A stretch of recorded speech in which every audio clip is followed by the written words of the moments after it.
இப்போ நான் வந்து எனக்கு நூடுல்ஸ் சாப்பிட்ற போல் இருந்துச்சு. அதனால நானே இப்போ செஞ்சு போகிறேன். 5 நூடுல்ஸ் செய்யறதுக்கு டெய்லி ஒன்று செய்வேன். பார்க்கலாமா? அதுக்கு ஃபஸ்ட்டு லைக் பண்ணிக்கோங்க, சப்ஸ்கிரைப் பண்ணிக்கோங்க. நான் பண்ணுறதை பார்த்து ரசிச்சுக்கோங்க. ஃபஸ்ட்டு ஆன் பண்ணிக்கலாம்.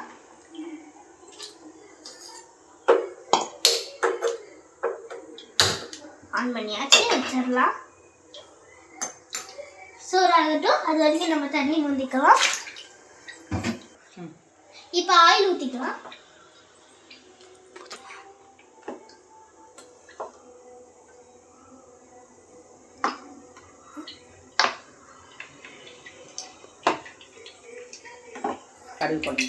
இப்போ கடுகு போடலாம்.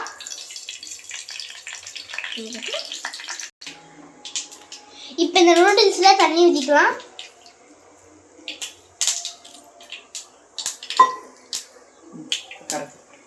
இப்போ நல்ல கருவேப்பிலை போட்டுக்கலாம்.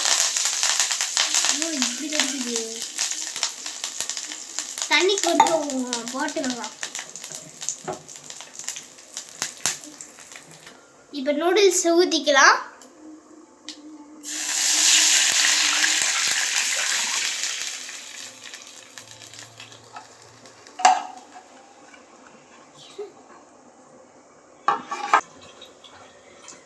இப்போ இந்த நூடுல்ஸ் முழுகிற அளவுக்கு தண்ணி ஊற்றிக்கலாம்.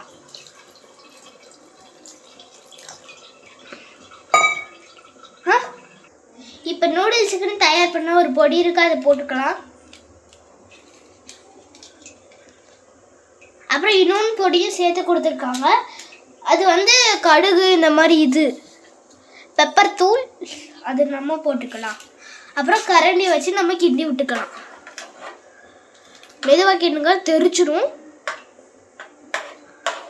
மெதுவாகவே கிண்டுங்க. இப்போ 10 நிமிஷம் வெந்து தண்ணியெல்லாம் வத்துட்டு அதுக்கப்புறம் நம்ம வந்து பார்க்கலாம். ஃப்ரெண்ட்ஸ், இப்போ நல்லா தண்ணி வந்துடுச்சு. இப்போ நான் ஒரு தண்ணி நல்லா வத்திடுச்சு. இப்போ நான் ஒரு முட்டை உடைச்சி வச்சுருக்கேன், அதை ஊற்றிடலாம். ஊற்றிட்டாச்சு. இப்போ நம்ம கிண்டிடலாம். பிடிச்சி தான் கிண்டணும். கொஞ்ச நேரத்துலேயே முட்டை நூடுல்ஸ் ரெடி ஆயிடும். அவ்வளோதான், கொஞ்ச நேரம் கிடைச்சி பார்க்கலாம். ஃப்ரெண்ட்ஸ், முட்டை மேகி ரெடி ஆகிடுச்சு. என்னைய மாதிரி சின்ன குழந்தைங்களாம் சாப்பிட்டு ரொம்ப விரும்பிங்க.